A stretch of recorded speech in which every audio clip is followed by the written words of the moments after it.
Hello, it's Jim Hutchens for the Jerusalem Connection Spot Report for this week. Well, the civilized world continues to reel under the impression left from the Paris terrorist attacks. These horrific attacks that are ongoing, they will continue. The President of France has warned his people to expect more. I think we can expect it here in the United States as well, especially until we recognize that these are Islamic terrorists, and our administration is loath to label them as terrorists, evidently for a reason that may offend them more than they are already offended by us. The 12 that were killed by the terrorists it didn't say what their religious background was, but it did tell us that the 4 Jews in the kosher grocery were killed, primarily because they were Jews. And it was an attempt to, I think, on the part of the terrorists to live up to the old adage, first the Saturday people and then the Sunday people, first the Jews and then the Christians. In this case, they got some of both, and they're glorying in that. But we should expect this. The Jews, as has been noted, are like the canaries in the coal mine. What happens to them first is an indication of what is going to happen to others in the believing community. Matter of fact, the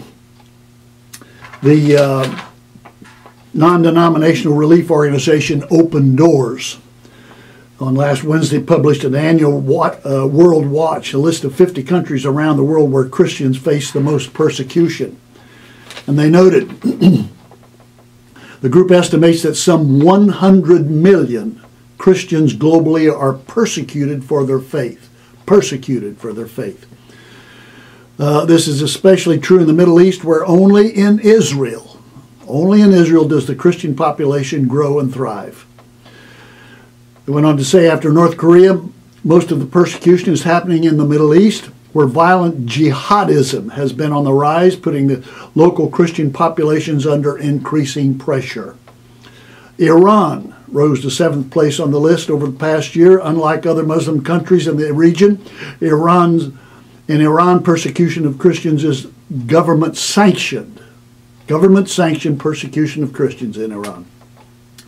Under the leadership of the, quote, moderate President Rouhani, prison sentences are more common than ever for those suspected of having come to faith in Jesus. They can expect to be persecuted, imprisoned. Open Doors study noted that no less than 18 of the 20 highest-ranking countries, Islamic extremism is the main driving force behind the persecution of Christians. So there you have it. It's going to continue. One positive note in the midst of all this was given to us by Alberto Gonzales. He was a former Attorney General under President George W. Bush. He was a part of a delegation that went to Israel during the Christmas holidays, and he said, part of the excerpts of his comments on their trip there, he says, our delegation learned in the past 10 years, 100,000 Christians have been killed each year because of their faith. 100,000 killed, not just persecuted, but killed. Less than a quarter of the millions of Christians who once lived in Iraq and Syria remain. These people trace their roots back to the inception of some of the world's oldest and most storied Christian communities. But now they are subjected by Islamic extremists to the most heinous of threats and crimes imaginable. He goes on to say, within the borders of Israel, however, according to the country's Central Bureau of Statistics, the Christian population is growing. Christians are growing in Israel.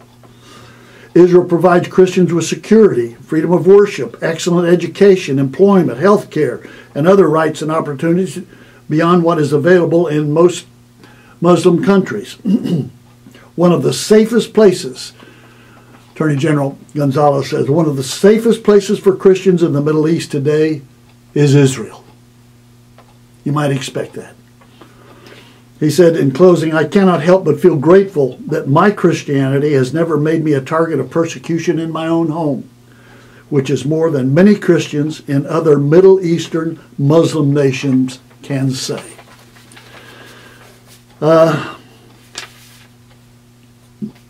This focus on Jews and Christians is going to continue. It's going to get worse before it gets worse, as I've said before. And I'm reminded of the passage in Revelation chapter 14 where the scriptures address those who are being persecuted. It says in chapter 14, verse 12, "This calls for patient endurance on the part of the saints who obey God's commandments and remain faithful to Jesus." This calls for great patience and endurance if you're going to remain faithful to Jesus because of the days ahead. Psalm 103 says this, that Yahweh has established his throne in heaven and his kingdom rules over all. Regardless of what happens, God is in control. And he tells us this in 1 Corinthians 10. "There is no test, there is no temptation that has taken you, but such as is common to man. But God is faithful. He will not allow you to be tested or tempted beyond what you're able, but will, with the test, provide a way of escape that you may be able to bear it." That you may be able to bear it. Hallelujah. He's in control. Till next week, Od Ki Yavo Shiloh, or until Messiah comes, Yivareka Yahweh. Yahweh bless you.